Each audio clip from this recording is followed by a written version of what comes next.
Not too frosty, not too, Okay, what's the second step? Third step.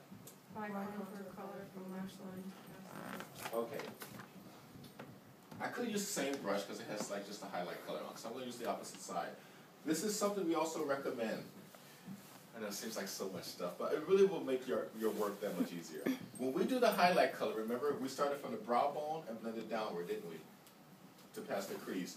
For your contour color, we recommend loading your brush with the color, turning it vertically on the eye, and applying it from the lash line upward. Can anyone explain why? So it's darker as it goes down? Exactly, because you want it to fade as it goes up. So if it's like hair color, your point of distribution, don't you do that? Like where you apply the color first, you add it at the root or whatever you do. Don't you have like, yeah, whatever. So, because I'm not a colorist. But it's like your point of distribution. If you want the most color at the lash line, apply it there first. So you can turn your brush vertically this way, or you can turn it horizontally on the eye this way. Also notice, team, we're patting the color on the eye first versus picking up the color, and what do we do sometimes? This, right? You can't blend the color and what's the word? Deposit the color at the same time. You have to physically get enough on the eye, and now we have enough to create dimensions. So where the two colors meet is what we blend. Okay, I'll do that one more time on the other eye.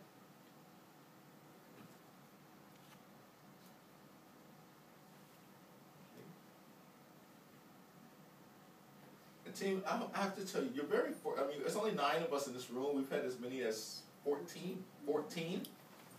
So really just make the most of the space. Like we have to turn our chairs. You did a great job setting up, but you notice it gets a little tight. So, thank you for being accommodating. But open, please. So you want it to fade just below the brow bone into your highlight. Okay, darkest at the lash line, fading into your highlight color. Okay.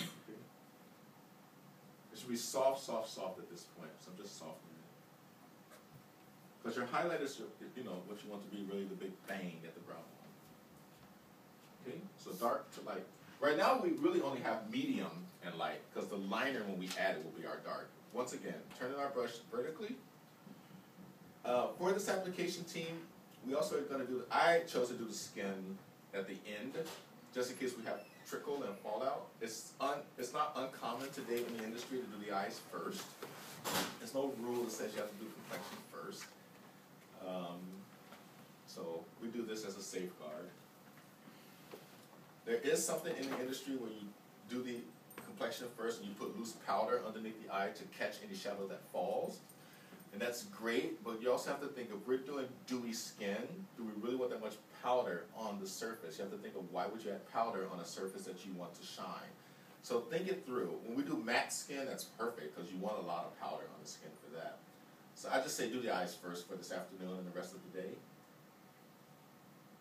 And you don't have to worry about so much cleanup. Okay.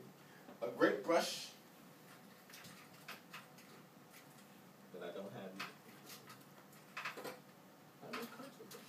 This brush, team, the smudger, is fantastic for some of this contour work because look, it fits right, look straight down for us. It fits right into the contour of the eye because it's dome shaped. So this rounded brush is great for this kind of work. When you're trying to blend in the contour, it does all the blending for you. Any questions? No? Kind of straightforward?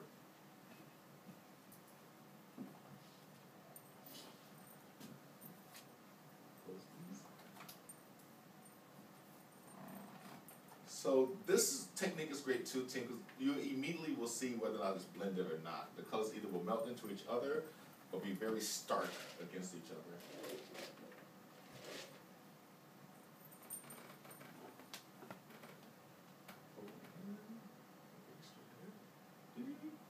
All right, what should be next?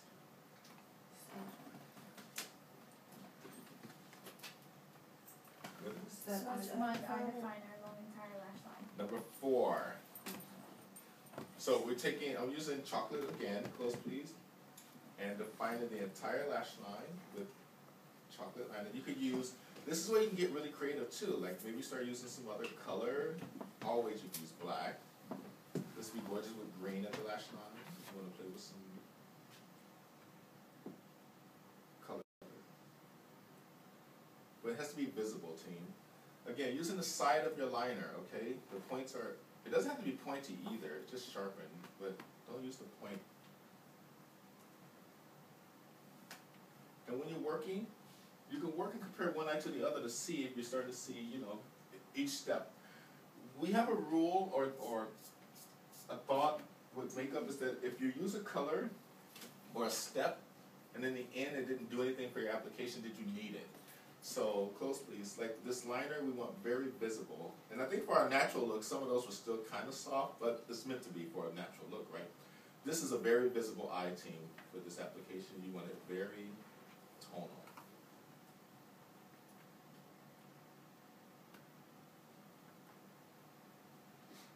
Okay.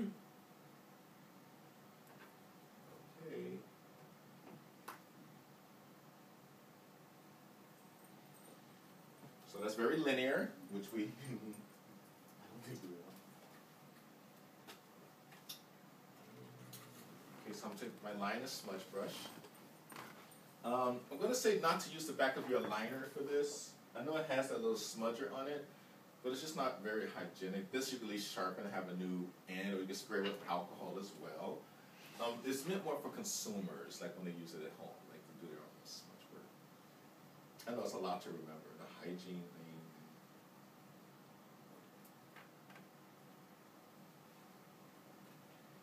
Any questions?